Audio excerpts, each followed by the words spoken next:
বাজার সিন্ডিকেট ভাঙতে পরিকল্পিতভাবে এগোচ্ছে সরকার, কথা জানিয়ে বাণিজ্যমন্ত্রী খন্দকার আব্দুল মুক্তাদির বলেছেন, সরবরাহ ব্যবস্থায় এআই পদ্ধতি চালু হবে।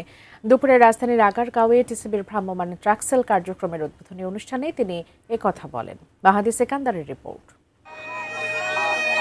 ৮০ বছর বয়সী বৃদ্ধা সালেহা খাতুন রংপুরের মিঠাপুকুরে গ্রামের বাড়ি হলেও দীর্ঘদিন ধরে বসবাস ঢাকায়। দারিদ্র্যের জাতাকলে পিষ্ট সালেহা সোমবার রাজধানীর আগারগাঁও আসেন কম দামে টিসিবির পণ্য নিতে। তবে বয়সের ভারে লাইনে দাঁড়িয়ে অপেক্ষা করা তার জন্য কঠিন। এই নান ছাড়া তো দিবেন না বাবা, এমনি দিবে তাক তো দিবেন না, এই নান ধরিয়ে নেওয়া নাকি। শুধু সালেহা নন, এমন অনেকেই রোদে পুড়ে দাঁড়িয়ে টিসিবির ট্রাকসেলের পণ্য নিতে।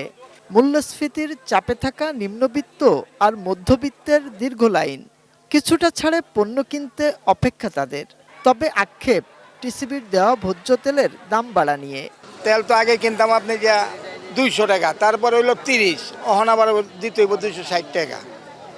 তেলের দামটা বাড়ে হালাইলো না। মানে বাজারে কিনতে গেলে তো টাকা বেশি লাগে, তো বাজারে দেওয়া গেছে 200 টাকা, এনে পাইতেছি 100 টাকা। 100 টাকা দিয়ে অন্য একটা সদা কিনে খাইতে পারি কেমন।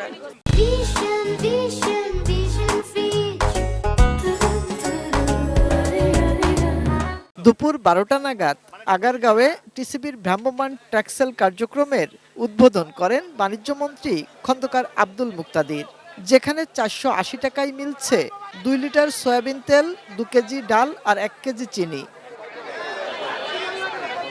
এ সময় মন্ত্রী বলেন, স্বচ্ছ প্রক্রিয়ার মাধ্যমে বাজার নিয়ন্ত্রণ করতে চায় সরকার, যাতে কোনোভাবে কেউ একচেটিয়া প্রভাব বিস্তার করতে না পারে। তিনি জানান, টিসিবির ডিলার নিয়োগে একটি নীতিমালা তৈরি হচ্ছে।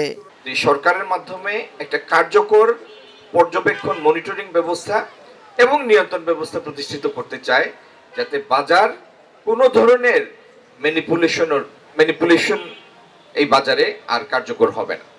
৮০ লাখ মানুষকে টিসিবি কার্ড দেয়া হয়েছে জানিয়ে মন্ত্রী বলেন, আরও ২০ লাখ মানুষকে স্বচ্ছ প্রক্রিয়ায় কার্ডের আওতায় আনা হবে।